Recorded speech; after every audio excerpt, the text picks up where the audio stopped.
বিসমিল্লাহির রহমানির রহিম। 16 নম্বর হাদিস শরীফ।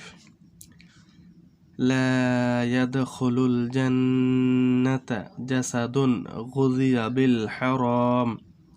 হাদিস শরীফের অর্থ, হারাম ভক্ষণকারীর শরীর বেহেশতে প্রবেশ করিবে না।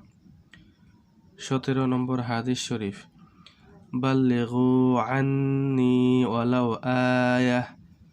হাদিস শরীফের অর্থ, আমার পক্ষ হইতে একটি বাণী হইলেও পৌঁছাইয়া দাও।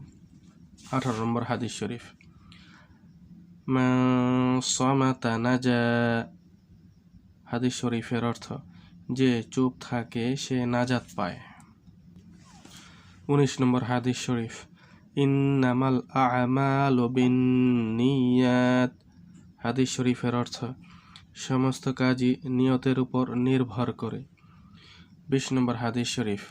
লা ইয়াদখুলুল জান্নাতা কাত্তাত।